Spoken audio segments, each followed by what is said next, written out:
As man, no. No pest. No pest. Hello. Hello and welcome to Cockitude. Cockitudes with attitude. And they never drink wine. Do you guys? Huh? You're gonna get yourself in trouble, Jasmine. Yeah. She has been a little pest. She got Lorelai fired up, and then Lorelai was giving her the treatment, which in any minute could end up in a bite. So I had to separate them for a while. You don't need to be preened every minute of the day. You don't. You don't.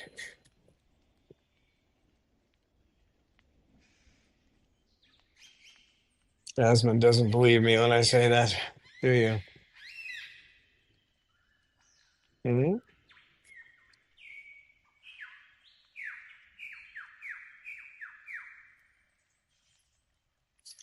Well, we're going to be talking about fright and fear in parrots today. So,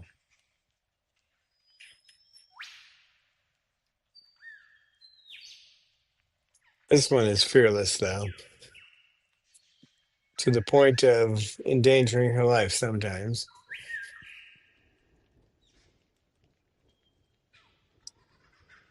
KK still hasn't overcome his dislike for pink birds. He's not as bad about it as he was, but this little one decides.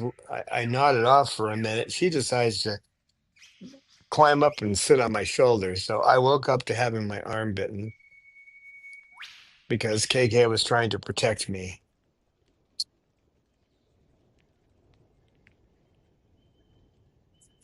You bring out the vampire in people over there, little girl.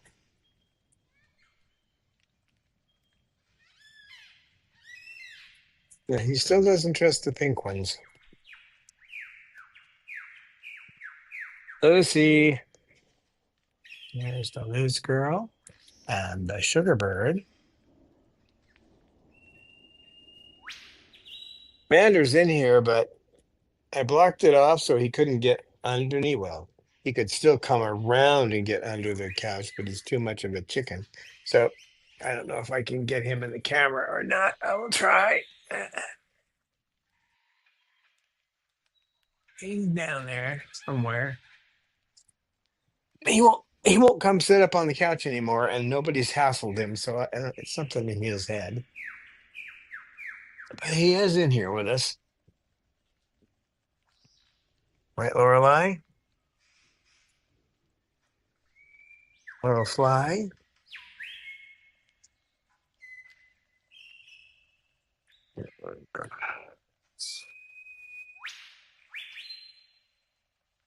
Hi, Jocelyn. Hi, Calvin. Hi, Lisa. Who else is in here? Hi, Falcon Sue, Spirit Matter. So also hello from me. I think Don got most of you, or everybody actually. Trying to just scrolling through. I don't have time to read it all, but yeah, he don't know why he's hiding. No one has bothered him. He's been in here and just been able to do what he wanted, no problem, and he's just hiding. So I put that bit of fencing around there, and now he just sits outside the fence. Who is outside the fence? Mander. Where's Mander? He's on the other side of that fence that I put up right there. Oh. To keep him from just running under the couch and just sitting there for an hour and a half or 2 hours. Mm. And then you have to reach around and grab, he'll come up, but you have to get your arm under there and ask him to step up. And then, of course, he expects to be escorted out. I don't know how I'm going to get him out of this behavior. And there's no good reason for it because nobody's bugging him. So he's just antisocial. Maybe he's turning into a palm cockatoo.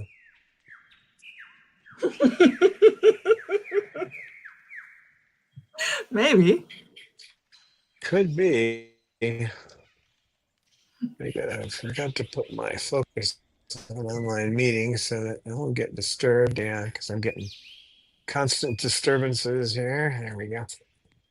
Hey, you. Yes, I know you want her to preen you, but she can't do it 24/7, and she won't. She's just not gonna do it. So deal with it, little girl. Jasmine.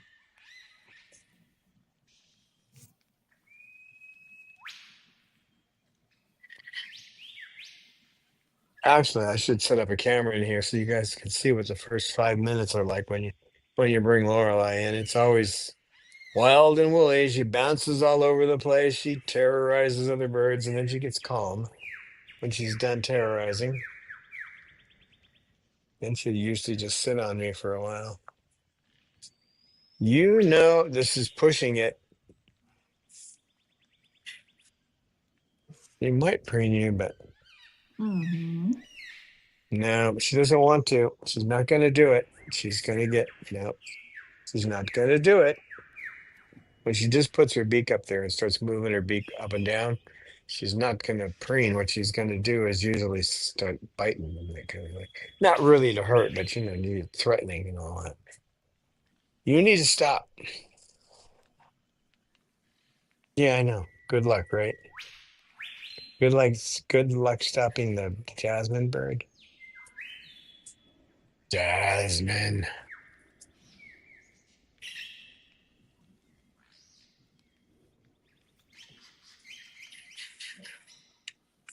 Yoo-hoo. Stop. This is going to be Stop the Jasmine episode. Yeah, I can see where your head's going, and you're going to have to stop that. She's not in the mood. Probably has a headache.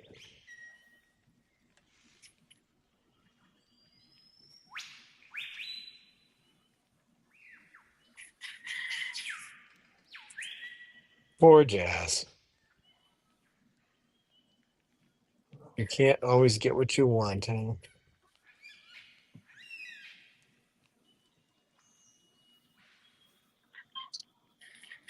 And Amanda's hiding, and then the other two are, yes, I see you. I can't pet your beak right now. No, I see what you're asking, but I can't do it. Not right now, a little later. You don't like the word later? Okay. This one. Look at that face.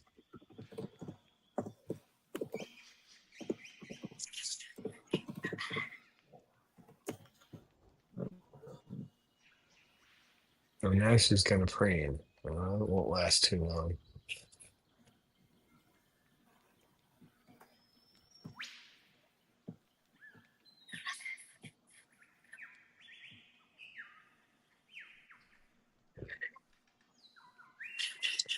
Lorelai might do this for 2 or 3 minutes, maybe at the most.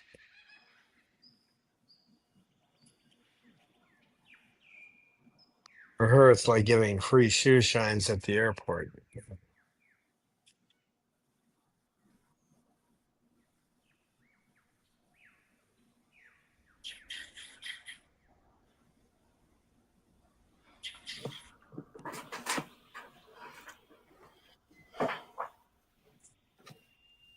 What's up, Luce?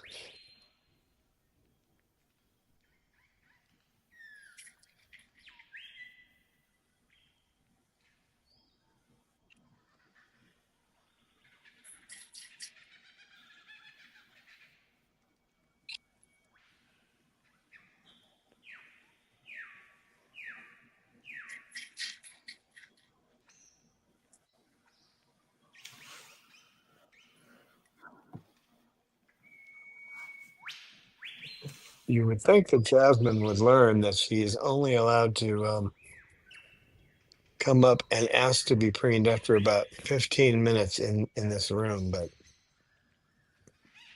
she just charges in.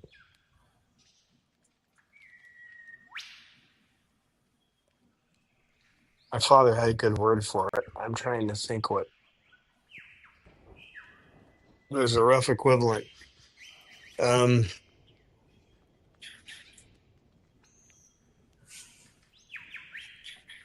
I Hmm. guess there isn't. I can't think of one. She just goes crazy. That's not a good equivalent, but it's just she's all over the place with her wings going back and forth, stretched out, and her crest up, and flying at Jasmine, and just I try to push Jasmine away, and Jasmine runs up, and Lorelai goes after her again. That's what the first 15 minutes are like.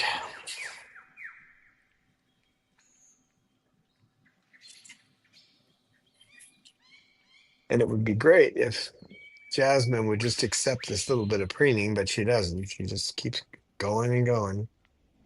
So usually we have one more episode like that where Lorelai tells her to back off, but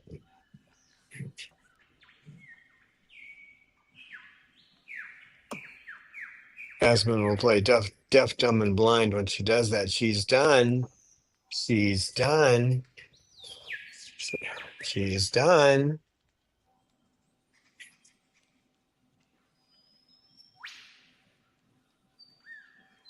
Nope, she's done. You're just asking for trouble. You're just asking for trouble.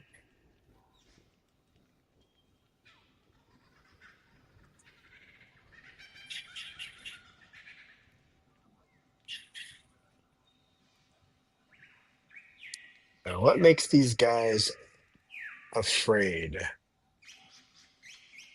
They're not afraid of much, but being in the dark and attacked by snakes, that's kind of built into them. And they can't see, so if they think they're being attacked, they'll fall out of a tree, which in captivity means that they'll fall in the cage and batter themselves around. So I've seen it myself. Chloe almost broke her wing one night doing that. I heard her screaming. I came in. I saw her flopping around, and she had her wing caught in the bottom bars of the cage. And you can't move quickly on that situation. You have to kind of slow them down, stop the thrashing, and then bring whichever finger can get under that wing from the by going up at the top near the neck to slide down, and then you use the other hand at the same time while using the rest of your arm to keep them in place to try to move the wing so it comes through.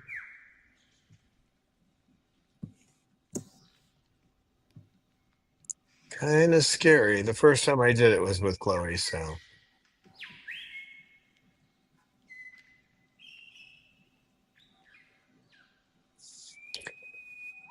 Bob's had Bob's had his night frights, and usually they'll go on screaming and have to be comforted for an hour or two. Bob's quick if he gets a night fright. Usually in 20 minutes you can have him back in his cage, but most of them take longer. Lorelai's never had a night fright, so I don't know what would not be pretty with her, I think. Because I've seen how she acts when she's scared, so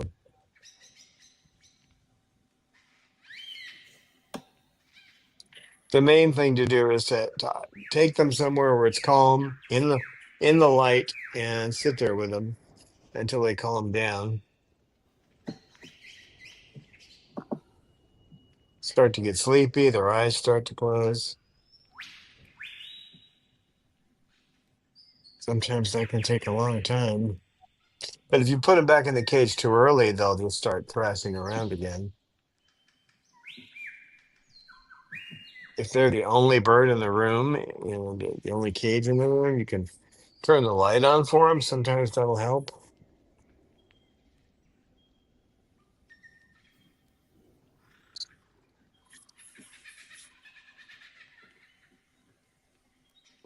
Of course, we can't be sure, but it appears that they just think they've been attacked by some animal.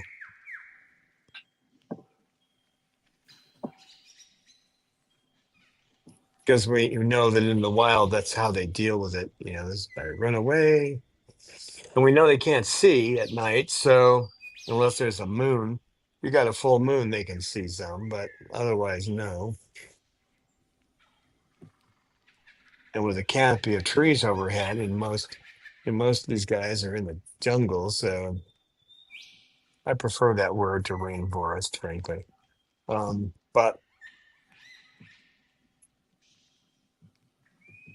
so not much light filters through there anyway. So if it gets that dark, they really don't know what's going on. So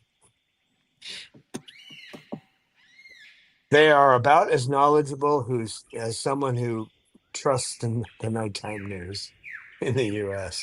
um, in the dark. So you're gonna calm down now. You keep looking at her. Are you gonna calm down? You're gonna leave her alone? Okay, good girl. Try again later. He's thinking about it again. Try again later. Go bother Salamander. Go bother the Mander. You know he's over there. You saw him over there.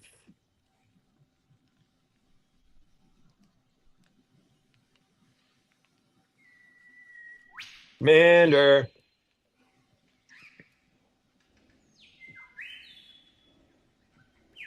Mander? He won't do it. He just pretends like he's not there.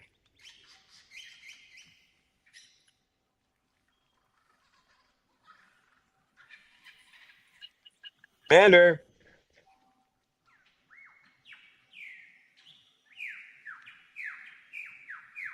Silence is golden, but duct tape is silver. Oh well.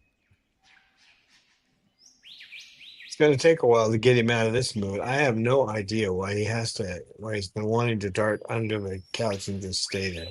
He used to do that under this cage over here, but which Jasmine has chewed up all the paper in yesterday. She made it her job to chew up that paper.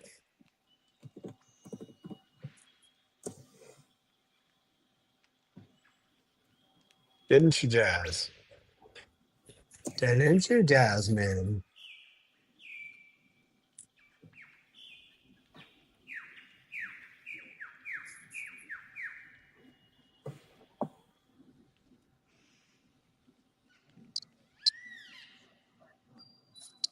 So fear is a powerful force for them. It motivates them.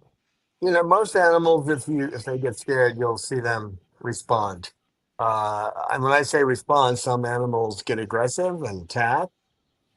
Some run away. Most prey animals run away. Not all. If they're in Australia, they would brush over and pull out your eyes. Uh, yeah, not necessarily, but Australia isn't known for its friendly animals. I once thought I should write a book on the friendly animals of Australia because it would only be 8 pages long. Um, but while we recognize fear in mammals, we can usually see it because these guys are so different from us. We don't usually catch, their fear, right? Hey, Lorelei. And now Lorelei has the fear of Jasmine coming back and begging for free training.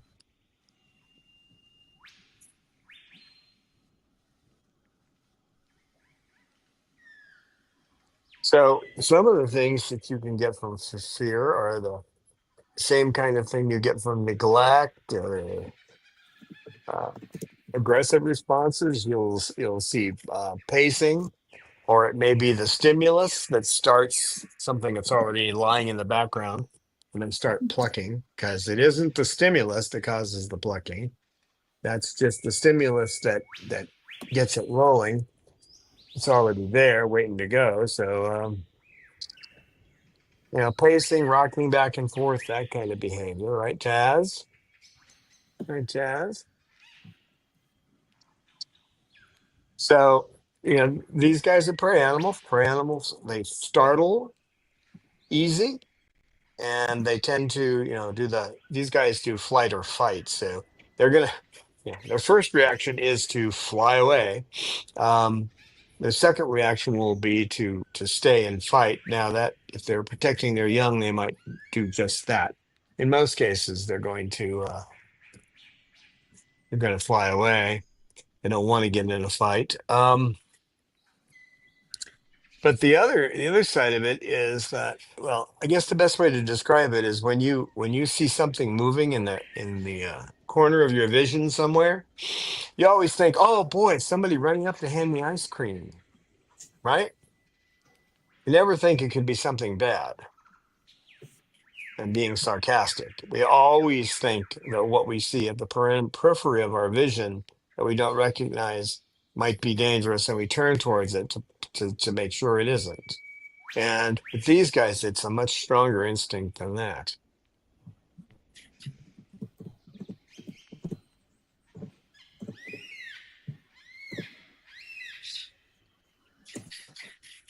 Now, the other thing is too, if you here's a good example. If I forget something and I have to go back into the main room at night, which is dark, if I have to sneak through there to get something out of the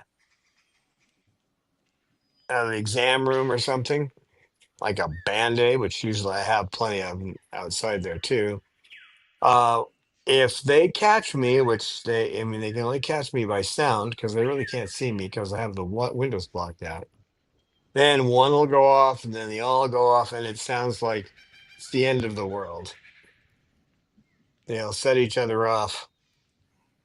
Won't they, Jack? Won't they, little girl, Lucy? Lovely Lucy, pretty bird.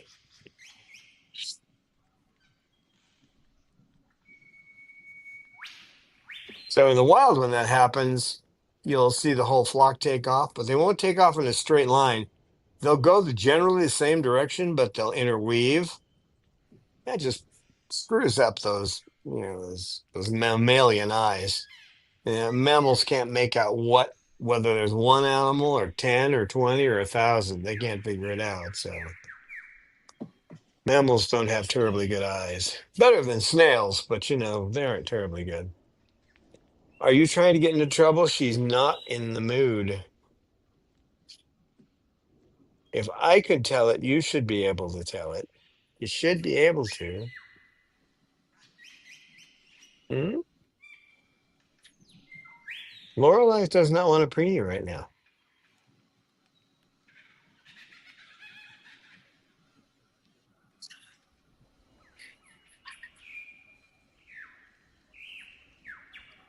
But when the same thing happens in a cage, when they're in a cage at night, then they thrash about, and that's why you have to be careful. It's nice to have smaller cages that you can put them in, but they can hurt themselves in there too. So the main thing is when you hear a bird that's obviously in distress at night, you're just going to have to go in there, turn on the lights, and make sure you have your earplugs in. Or if you've got earbuds of some kind that have good sound dampening capabilities.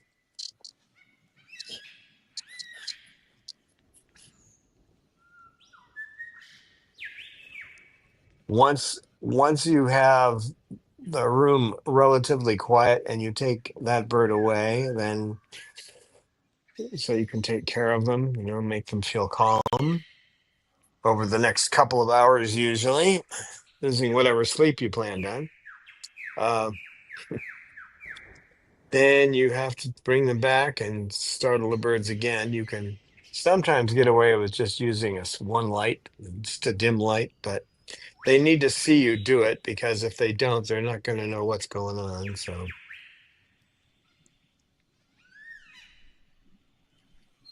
Main thing is to calm them and keep them from hurting themselves, and don't put them back in the cage too early. Make sure they're calm. Generally, that means they're closing their eyes like they're sleepy. So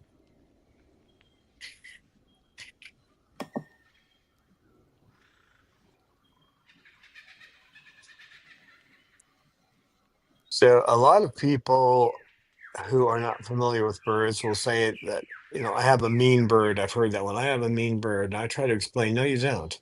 There are no mean birds. Um, what you probably have is a bird that's afraid of you, and or was one time afraid of you and then learned if they lunge forward, you will back away.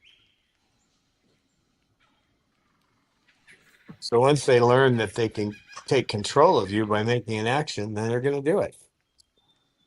If you learn that you could have your roommate cook dinner, if you hand them you know um, a candy bar as you walk in the door, well, then you're probably going to be bringing candy bars every day so that you get that cooked dinner, right? Mhm. We So have a couple of new chatters. We have Rosebud here, Natalie and James, and Moonbeam. And we actually have a couple of questions. sure, go Um, for it. the one from Moonbeam is, I think, fitting to the topic we have today. Moonbeam is asking, do you recommend night lights in the room? No, and the reason I don't recommend nightlights is because it tends to keep them awake. There are no nightlights in the forest. Even with the moon, generally the canopy overhead makes it so there's little light in their environment. And since they don't see in the dark, with the exception of the night parrot, which we found is still existing, um, they don't see in the dark. If you make it so they can see, then you're just heightening their senses, so they're more likely to be alert. Where if it's dark, there's less chance they're going to have a night fright. So I don't recommend it. And that's just anecdotal because there's no way to prove this out. Um, but I do know that they respond to light. So if you're leaving a light on in their room, then they're not going to get the same quality of sleep. They do sleep during the day, but it's a little more active sleep. They're more alert at that time than they are when they're sleeping at night. If I'm Okay. trying to let me get you to imagine something.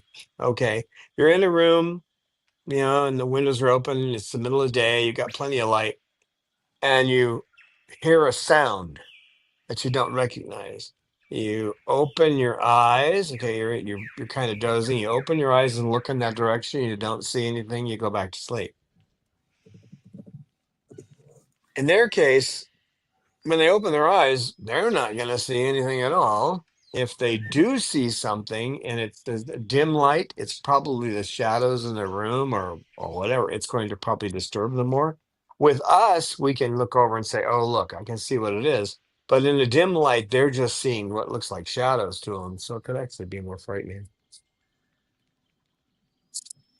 Okay, then we can go to the next questions. Meanwhile, it's basically, I think, two. It's from Natalie and James, and it's should I give medicine to make my umbrella cockatoo not be sexually frustrated all the time? There's Mander! Oh my gosh, I just saw Mander in the recap of YouTube. You saw that, did you? Yeah, he came up. Let me get the camera switched here. Has Hi, anybody else Mander. seen Mander? There he There he is. is. So I guess my fence worked. He finally got tired of being out in the open where everybody who was over there could see him, and Mm. he couldn't hide underneath the couch, so he came out. Hey, baby, how you doing? You never know if your little tricks are going to work, but that one apparently did. It took a while. So to me, it looks like Ace is having a tough time with mating season at the moment. Well, you can get a deslorelin implant, and that'll take away the. What it does is it reduces the hormones in their system. Um, that's about the only thing that works. Lupron works as well, works too. Um, the average cost of that, which lasts anywhere from 6 months to 9 months, generally is about $300. And then it's subcutaneous, so they put it in the chest area. And then it slowly releases the deslorelin so that they're not so hyped up. The thing you can do is those take away any toys that the bird is trying to covet. If the bird's getting a little too close for their toys, they're doing things with their toys they shouldn't be doing, and you want to take those out of their cage. Give them plenty of things to tear up, but don't leave any nesting materials in their cage for any length of time. Some birds, it's okay to leave boxes in their cage, but don't do it if they're acting like you're describing. And the only medical thing you can give is deslorelin. You will find that there will be on the internet that people will tell you all kinds of fun things that you can try. And what you can do is you can describe when they tell you, oh, you can do this, this, and this, or try this herb. Just respond, well, you can get yourself a 6-shooter and put a shell in there and spin the wheel and pull the trigger once in a while, too. I'm not doing that with my bird. Because you never know about some of these over-the-counter medications, over-the-counter anything. It comes in a pill form. Nothing else really works that I know of. So the best way to deal with that was for them to have been hatched in the wild, where it wouldn't be a problem. Yeah, But we when can't they're do that, hatched can in we? the wild and have a living in the wild and actually can have a partner, it's not a problem. Yep, that's the normal thing, right?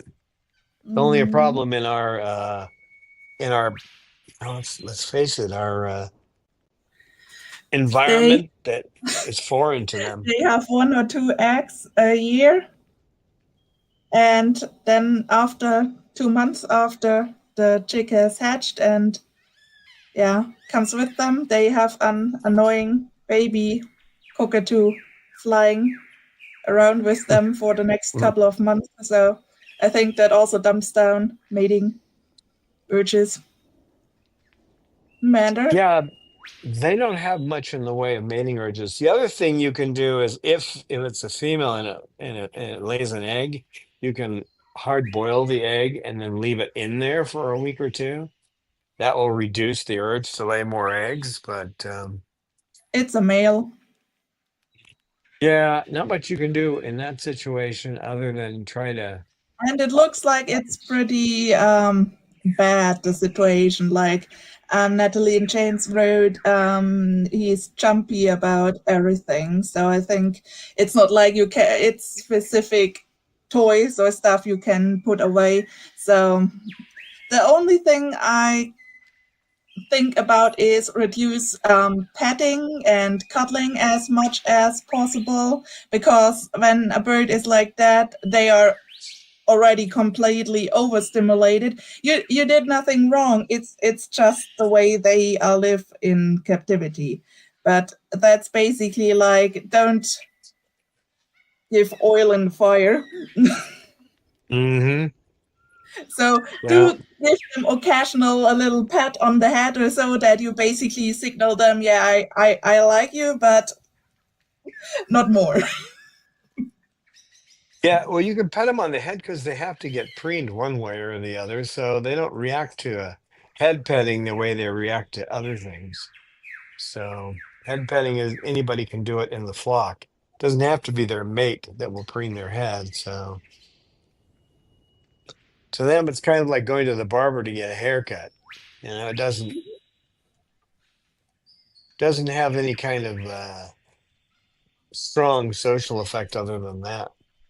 There's a little bonding, flock bonding there, but nothing major. So, yeah, the best thing to do if you really have that bad of a problem is go to an avian vet and get a Deslarlin implant. Yeah, he obviously screams and hurts himself, so it looks like it should be basically at least seen by a avian vet and Oh, that yeah, you well, assess the I would situation with describe it. him. Yeah, I would describe that to the vet right away. I'm bringing this bird in because it's having all kinds of problems during mating season. Don't say your bird is hormonal because you're not psychic. You can't read the level of hormones in their body. They can act like that when they don't have high hormones. If they're in a situation where anxiety is driving them, they can act like that. So we always say mating behavior. We don't call it hormonal. It's common in the bird world out there on Facebook and other social platforms to call it that, but that's wrong. You can't call it that because you don't know what's causing it. You do know it's mating behavior, though. It's pretty obvious. And what you learn with ABA is only to describe behavior and don't try to get into their heads because you're never going to fit. You're never going to fit in that head, right? Hmm. Mating season's pretty much worn out around here, and petting him, he just wants the comfort of having his head preened and his head touched. It's not going to spark anything. Um, a month ago, I wouldn't have petted his head this long. That's why I'll often say, do what I say, not what I do, because I know that that season is over for him and he's not going to overreact to being petted on the head.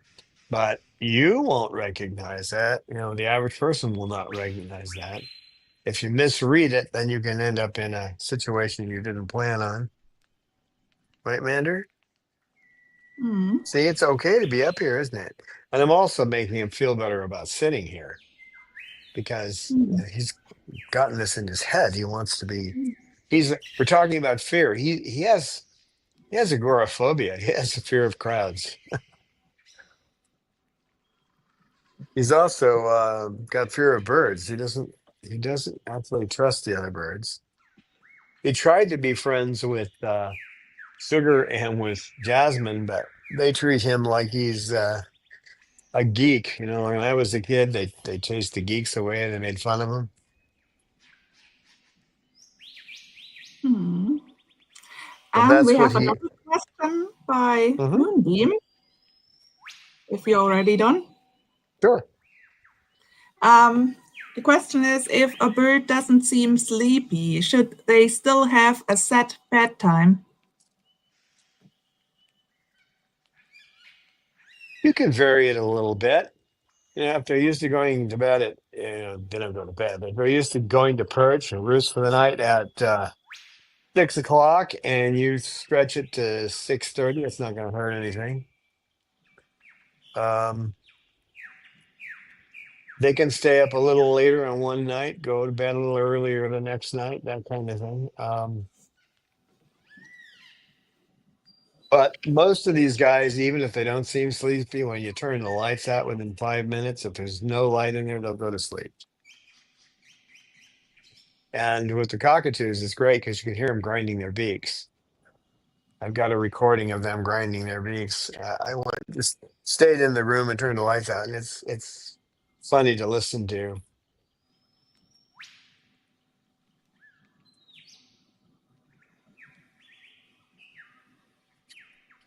especially 12 beaks grinding at the same time. Right, big boy? Oh, you agree? That was a disagree. You said no. When he shakes his head, yes, that means no. He's got it backwards, but that's his language. So the way you deal with fright is to try to put them in the quietest environment. If you have a bird that's having night frights regularly, I mean, we're talking about more than once a month. Once a month is still pretty high, but then you might consider putting them in a small carrying cage to sleep. in a place that's nice and quiet that they feel comfortable in. Don't stick them in a room they've never seen before and turn the light out. That's not going to do it. It has to be a place they feel safe in. So, right, big boy. Right, big Mander. He's only had one night fright. But,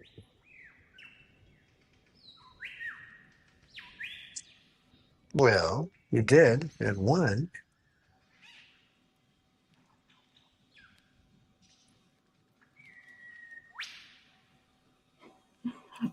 And Peaches had a complete walkabout.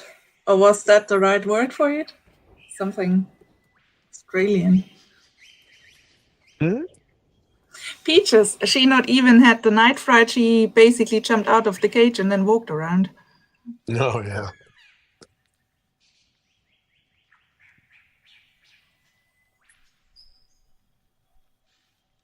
Well, fortunately with her, she was not fortunate to be handicapped. She never thought of herself that way, I don't think. Um, the chances of her actually damaging her feathers in a situation like that are pretty small. The more mobility they have, the more activity they have with their wings, the more you really have to be careful. But put them in a spot that they feel safe in a small cage. It can even be right next to their regular cage. Um, if they're having night frights too frequently, and that may put it into it. But every bird's a little different, so you've got to adapt to the situation. If it makes them more nervous, then you may not be able to do that.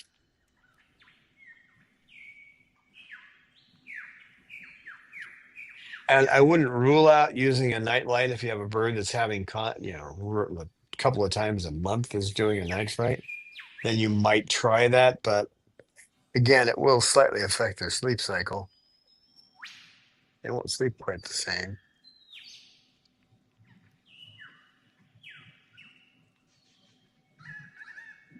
So Don, do your birds have any favorite bedtime or evening snack? Oh, well, what I do is at night I go in and I add whatever their little favorites that they've taken out. So usually that's a couple of sunflower seeds. Some will eat it. I'll look in there. The almond is gone, so I'll throw another almond in. The pistachios are gone. That kind of thing. They'll get a pistachio or a walnut or an almond or a pecan, and varying one nut a day, and then whatever's missing in the bowl, it's obvious they were enjoying. I'll give them a little piece more of that and make sure they have enough regular pellets in there so that if they get hungry, they can eat. Really, the best case scenario with these guys is to feed them twice a day and take their food bowls out, but I can't do that. You'd have to have two people around at bare minimum so that if for some reason one person couldn't give them their night food, the other person can. So these guys get their food, throughout the day, the dry food anyway, right, big boy?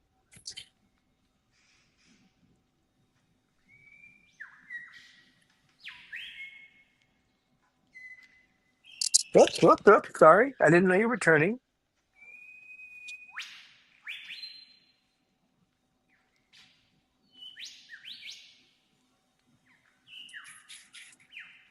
So sometimes, if like in this case, I didn't see that he was turning and I was looking the other way. So, what are you doing? Now I've got a little bit of a fear response from him. So, it's okay. It's okay. I wasn't trying to knock you off there. I wasn't. You want to get back on there now? All right. All right. You just want to sit on my arm? Does that make you feel more secure? No, it doesn't. No? Okay.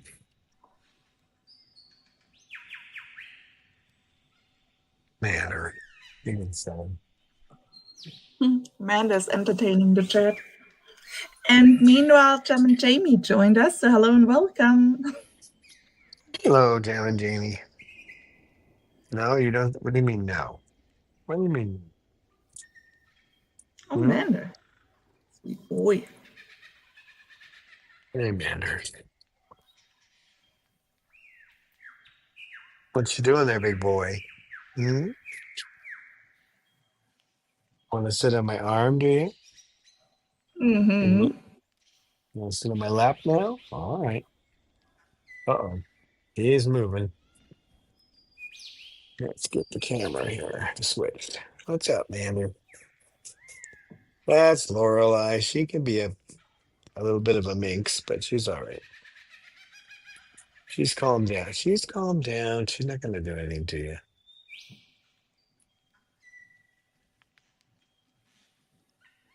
An awfully big bird to be a chicken, you know that? I think Amanda still thinks he is not any larger than a budgie. I think so. So when a bird sees your hand coming at it and it starts to lunge like it's going to bite, a lot of people will think that they're being dominant. Well, that's not possible because they don't have any dominance in their.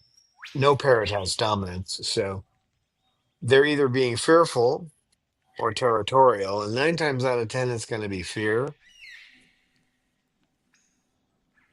So the worst thing you can do, but it's our natural reaction, is to pull your hand back. The better reaction is to, first you move your hand slowly, and if they do that, you just keep your hand there for a little bit, and then slowly pull it back like you're not afraid, you're just giving them space. Let them have a little space and then move it forward again. That's how we edge our way in when we have a bird that's afraid. So you take 2 steps forward, 1 step back, 2 steps forward, 1 step back, watching their body language. Right, Mander? Oh, Mander feather.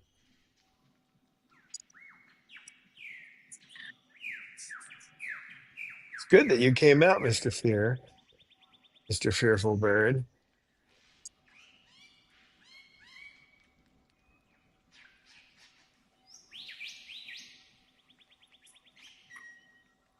So fear isn't always an aggression, fear or running away. Sometimes it's just being quiet, sitting in the back of the cage. A bird that's afraid may just sit there and do nothing. And people will say, "You have such a quiet bird." Yeah, it's just sitting there terrified, right? So Amanda Feather. Mander's not terrified though. You look at him in his cage and he'll be looking like, "Where's the cardboard? Can you get me another toy so I can chew it up?" That's his look. Amanda. And he doesn't have a lot of mobility because of his pelvis, so he'll sit on a perch or he'll be down on the bottom of his cage chewing up stuff, won't you? Thank you, Jam and Jamie. Thank you so much.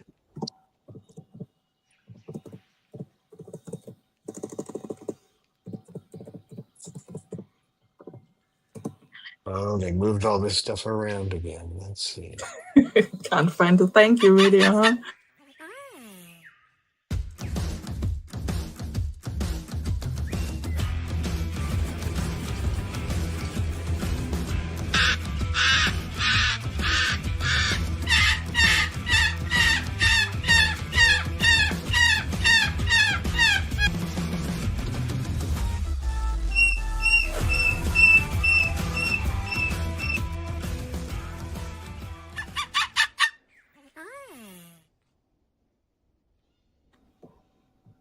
Hey.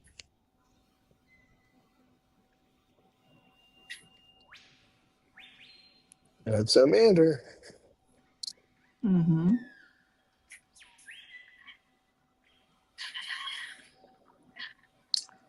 how about that Lorelei chicken out? She's over on my right arm now.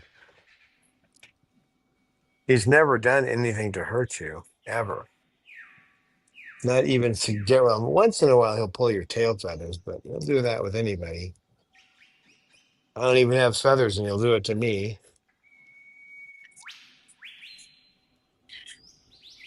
Xander has a problem with tail feathers. Anybody's tail in his face, he doesn't like it.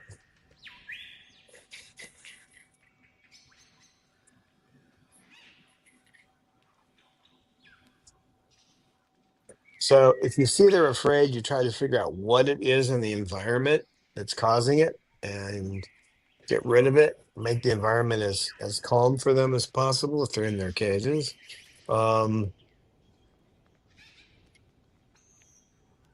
Observe them, put a camera on them. Usually, if you put a camera on them, eventually, if they're not just going to stare at the camera, they'll eventually look at the object that's causing them fear.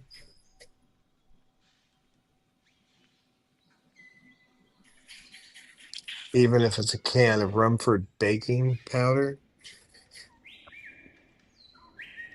I didn't know that trick. Oh, now hey, see, he is getting a little frisky here. Hey, you. Hey. So now I won't pet him. And that season is pretty much past, and he still got a little overloaded there, didn't you, buddy boy? Didn't you? Jasmine, you watching all this?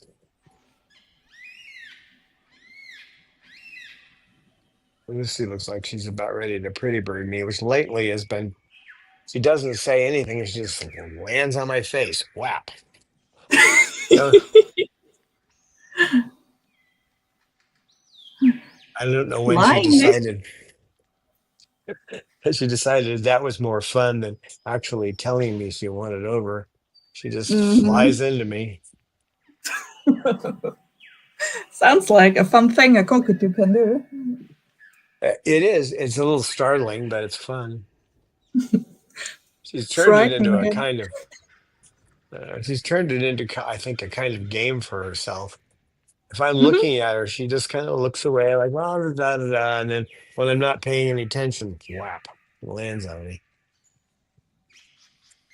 Generally, she lands on my chin or something like that. Once in a while, she'll hit my chest, but usually she hits me in the face. Don't you? She's looking at me like, I don't know what you're talking about. I would never do such a thing. I'm a sweet little girl.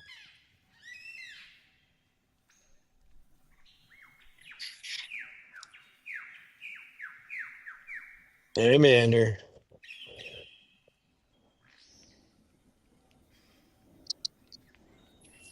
I'm just going to play with some toys. That's good. So you have to desensitize them. And you have to be careful when you bring new things into the room, too. Like the lady who said, I haven't changed anything, but there were 3 boxes she'd stuck in a corner. And that was what was upsetting the bird. You wouldn't think 3 plain boxes would cause a problem, but you never know what's going to set off their fear response.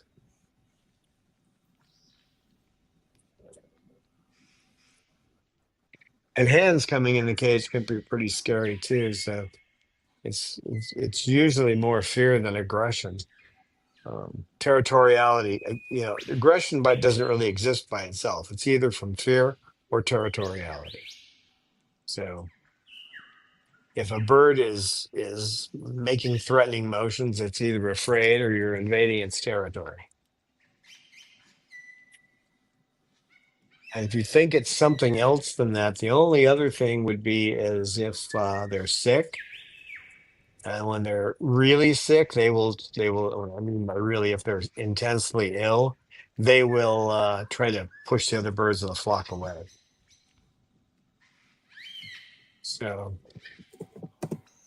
if a bird turns, you haven't made any changes and you double checked and triple checked, but you have a bird that is getting aggressive regularly, get them to the vet because they might be sick. The last one I knew like that died about a week after the aggression started. So they had a tumor. Wasn't our bird, but it was someone we knew that had this bird. It was a citron.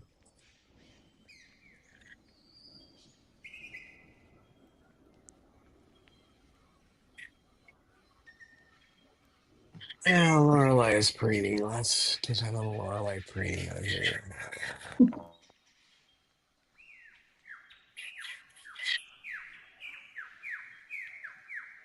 Cool.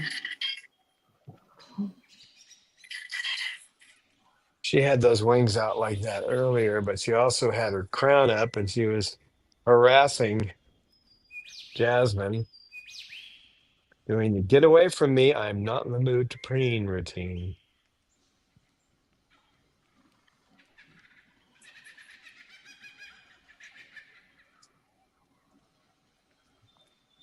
They can both be pretty stubborn.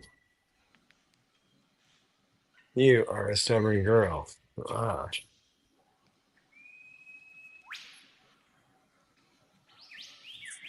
You see yourself, do you, huh? So cute. She gets you with that cuteness because she's such a minx.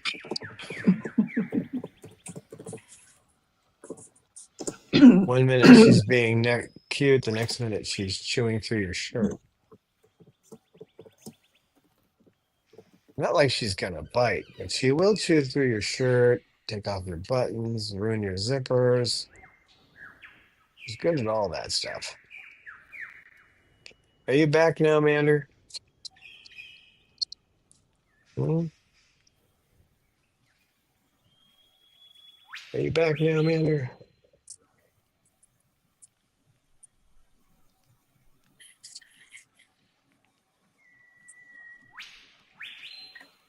Lorelai, you're just not too sure about him, are you? But he's a big bird, but he's quiet.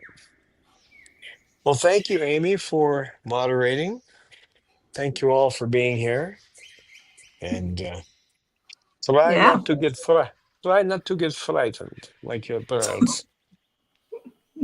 Yeah, thanks everybody for coming in. Then best wishes to Rosebud's cat, who is sick at the moment. So wing hugs to you. You also can send good thoughts to my budgie, who also has problems with his health at the moment. And then we hope to see you Wednesday again. How are the droppings looking? Well, they were actually better today, and Bachi was also a little bit more alert and doing stuff. Actually, it was better than yesterday, so we'll see. Well, it sounds like it's improving, so we'll keep our fingers crossed. So, Yeah, me too. Okay, guys, we're gonna head out, and we will see you on Wednesday. So, want to say goodbye, Mander? Okay. Say goodbye, Mander.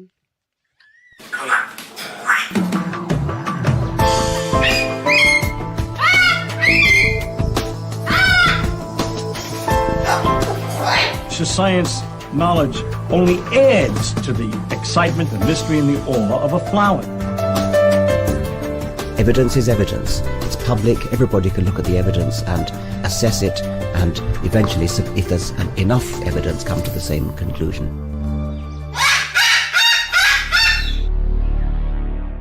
The Chloe Sanctuary for Parrots and Cockatoos, a nonprofit charity dedicated to the empowerment of captive parrots and public awareness.